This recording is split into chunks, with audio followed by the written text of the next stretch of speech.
All we needed was a mascot. That is the only thing that we needed to be able to win games. Why didn't we come out with a mascot earlier? And I'm not talking, they could count the bear all they want. That's the Grizzlies mascot. That's not our mascot. We needed our own mascot. And look at the difference that it's made. I've got 2 games I have to cover tonight. One happened 2 nights ago on Wednesday. One happened tonight. And you'll probably notice something. You can't see me. Now, the reason for that is because of the same reason that there wasn't a video 2 days ago or yesterday. And there almost wasn't going to be one today. But I was like, you know what? Maybe I shouldn't pile up the games. So I have to talk about like 5 games next week. We should probably figure out a compromise now. My shoulder is still bugging me. I may be coming out with a video eventually, once I can really figure everything out on my own end, talking about what my struggles are, the things that I'm going to have to start worrying about, and the things that I've found have changed since, say, the surgery. There's a lot of new information that I've got with a firm diagnosis that there's a lot of vindication, actually. I'll cover all that in a future video. Right now, we got to talk about the home opener and the second home game and the fact that the Utah Mammoth are actually playing well at home.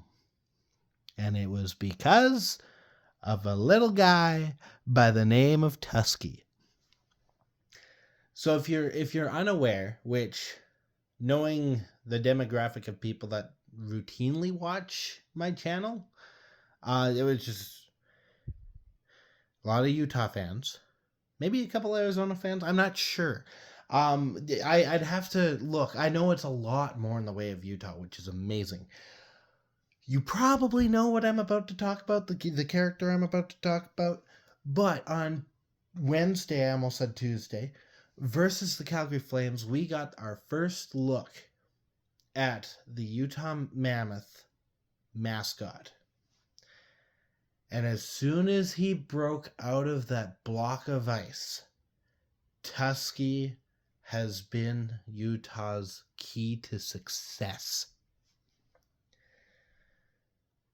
Puck drops in Calgary, against Calgary in Utah.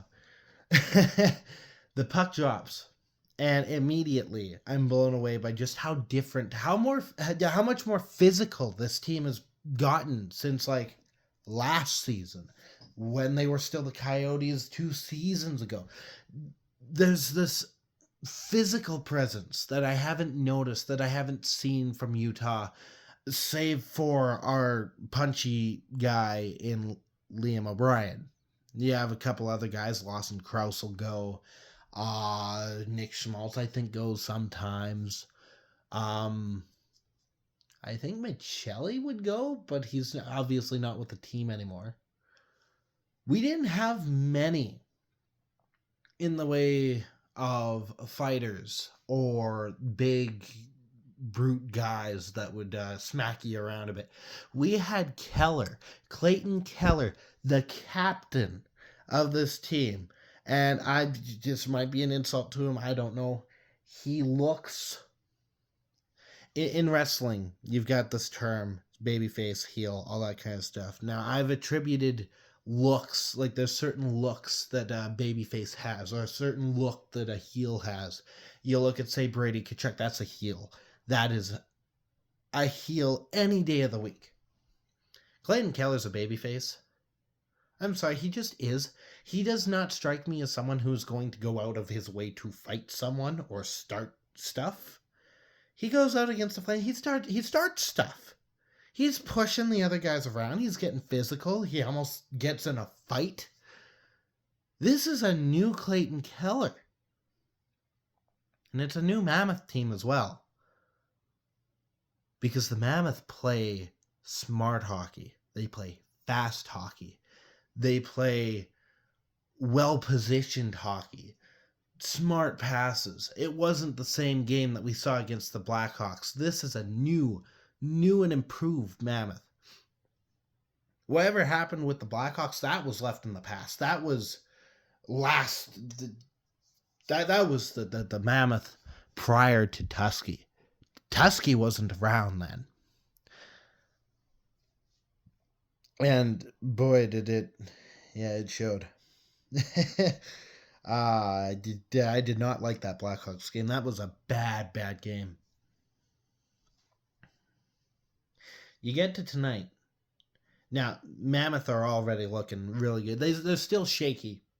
It's early in the season. They came off a game where they kind of crapped the bed a little. So there might be a bit more nerves, a bit more caution, which results in maybe it wasn't less shots, I'll tell you that much, but it was less putting themselves in a position to get burned, which means you're not taking as dangerous of chances. I noticed that in the game against Calgary. Tonight, whole different story. First 40 seconds was the closest the Mammoth had gotten all season so far. And again, it's early, I know. All season so far without scoring. And I know they scored 6 goals in this game. They've scored goals prior to this. That first 40 seconds was their best chance that did not result in a goal, in my personal opinion. They went out of the gates flying. And this is the same team I know last year, the year before when they were the Coyotes. You could go back a ways and find this trend.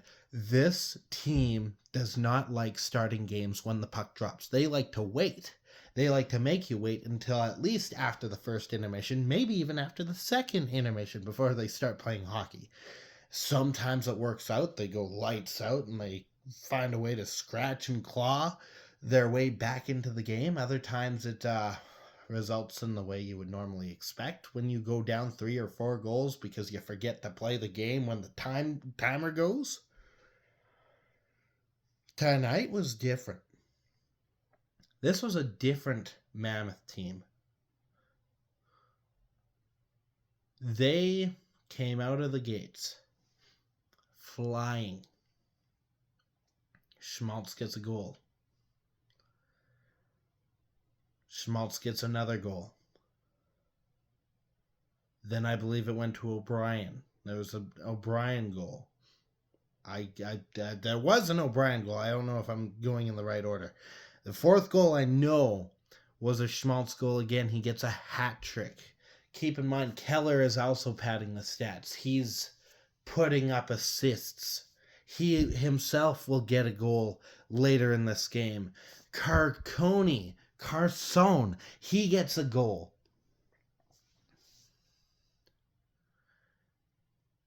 O'Brien's goal was hilarious. It's that whole Steve Dangle 10 the goal situation. That is that was a great goal to watch. And even the goals that we let in as the Mammoth, I keep using this thing. I've learned people get frustrated when fans of a team goes, "Oh, well, we won the game last night." And it's like, well, you're part of the team? I'm just going to go on a quick side tangent here because I want to. I hold the same value of the we when it comes to sports fans saying we did blank in the same regard that Columbus does with the whole fifth line mentality that the fans are part of the team. I agree and support and relate to that mentality. I will not stop using the word we. So that's my stance there. Anyway, when we let in goals by the Sharks, they didn't look. There was one goal that was more of a lucky bounce. There were 2 goals that maybe you could have had, maybe, but they placed their shots really well, so I don't think so. The best you could hope for is like next time close the lane. They were at a point so far ahead. I don't think they were even really focused on. One of the goals came late in the third. They weren't gonna put too much stock in that goal. That was a really well placed shot. I think it was the first goal, might have been the second goal. That was kind of that lucky bounce where the puck is fired from the corner, goes across the crease to another Sharks player that's coming in who pots it. Maybe you want a bit more from your defense there. But you get that one gaff. You're already up a few goals. No, this would tied it. No, they made up for it anyway, regardless of the point that they made up for it. When they made mistakes tonight, they improved. And the mistakes did not look dire. Like, it wasn't like Stenlund whiffing three pucks or three passes or three shots or whatever. It wasn't like, I'm going to switch to a different team now. It wasn't like Stuart Skinner, who is very bad for, if he makes a mistake, it's a mistake. He can be a really amazing goaltender. If he makes a mistake, it looks atrocious because he oversells his errors, and it's bad. That's the kind of thing I think the goaltender front that Stuart Skinner is what the team in front of the goaltender is with the Utah Mammoth. I think it's a very similar mentality of there's this panic mode almost if an error happens.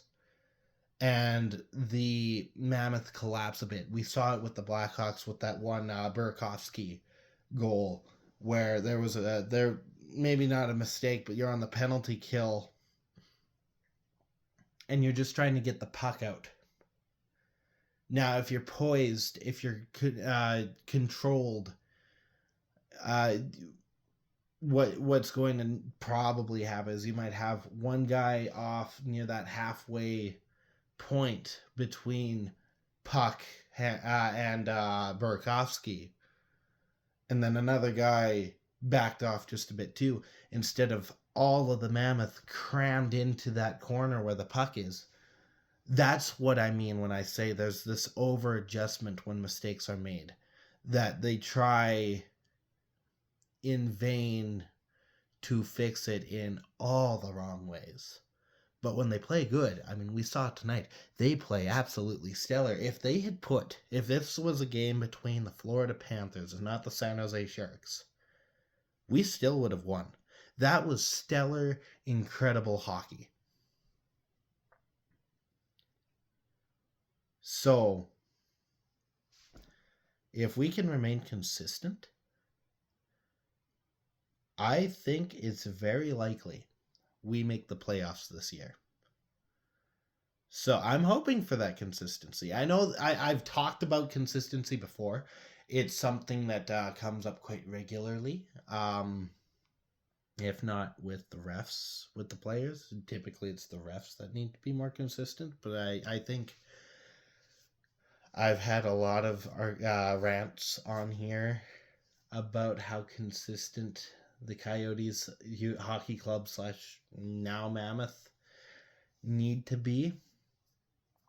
So here's hoping they remain consistent